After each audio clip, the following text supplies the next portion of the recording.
from storyflo. This is your daily audio brief. It's Theo. July 29th, Tech Roundup.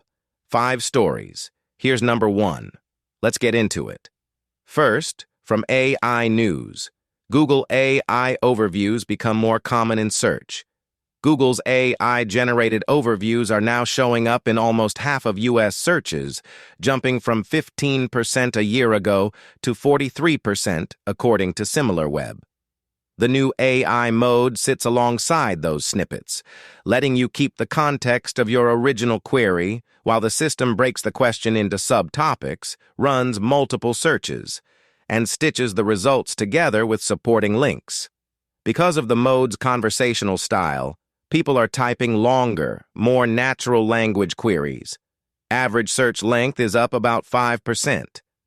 That shift has pushed visits to the AI mode experience from 126 million in mid-2025 to 279 million a year later, and Google now reports over 1 billion monthly users of the feature. Publishers have been nervous about losing referral traffic when their content is quoted without a click. So Google started surfacing direct links, article previews, and clearer source attributions inside both overviews and AI mode. The impact on click-through rates isn't public yet, but the move aims to make original sites easier to spot. Meanwhile, Cloudflare is piloting a pay-per-crawl option that lets site owners charge AI crawlers for access, offering a way to monetize or block automated scraping as these AI answers become a bigger part of how people discover information. Next, second, from AI News. OpenAI report links coding agents to faster science software builds. I was looking at the OpenAI field report, and the thing that jumped out was how the coding agents actually rewrote whole build systems and ports, not just tidy up a few lines. In 5 of the projects, they let Codex run solo, and in 3, they paired it with Claude Code, and the agents ended up taking over tasks like consolidating a 20,000-line RNA aligner or moving a TensorFlow backend to PyTorch, all things that would normally need a dedicated engineer for weeks or months. The concrete gains were pretty striking. A Python genomics library got its legacy packaging swapped for a unified process, cutting the whole build time dramatically. In a DNA sequencing simulator, 2 autonomous passes from the model shaved 31% off runtime without changing the output. A Rust port of a statistical package ran up to 9 times faster on multi-core threads, and a GPU native rebuild of a mutation simulation tool sped up by about 60-fold while also fixing bugs that the original version introduced. What the report keeps stressing is that the agents are great at delivering fast drafts when the scope is clear, but they still need a human to verify scientific correctness. People had to add acceptance tests, parity checks, and manual reviews of hundreds of plots. The takeaway feels less like a blanket endorsement and more like a reminder. If you hand over a rebuild to an agent, you have to decide up front who will own and steward the resulting tool. That human oversight is what keeps the science reliable. Up next, third, from MIT Technology Review. AI, the AI Hype Index. Unsexy AI. It feels bad enough when an open letter signed by leading economists warns that AI might steal your job. The fact it may soon be better than you at making dinner, insult to injury. But that's exactly what the company 1X promised when it showed off a pair of new, impressively dexterous, and to some, oddly sexy, robotic hands in a July demo. While the tech community was sharply divided over the appeal of those disembodied hands, almost everyone can agree that a few things are decidedly not sexy. Grok's porn-pilled translation feature, Meta's creepy glasses, which may soon get even creepier. And then. Fourth, from the Decoder.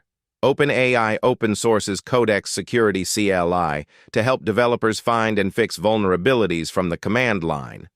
OpenAI has released Codex Security CLI, an open-source tool that automatically detects and fixes vulnerabilities in code repositories. Previously known internally as Aardvark, the system has already helped fix more than 3,000 critical security flaws, according to OpenAI. Next. Fifth, from the decoder. Frontier AI developers urge international coordination to pace automated research before capabilities outstrip control. In a joint statement, employees from the leading AI labs are calling on the U.S. government to pursue international coordination. Their argument is simple: no single company or country can slow things down alone. The article Frontier AI developers urge international coordination to pace automated research before capabilities outstrip control appeared first on the decoder. Up next. Sixth, from the decoder. GPT. Transcribe improves on its predecessor but can't catch 11 labs, Google or Mistral, on error rates. OpenAI has released GPT Transcribe and GPT Live Transcribe, two new speech recognition models available through its API. The article GPT Transcribe improves on its predecessor, but can't catch 11 labs, Google or Mistral, on error rates, appeared first on the decoder.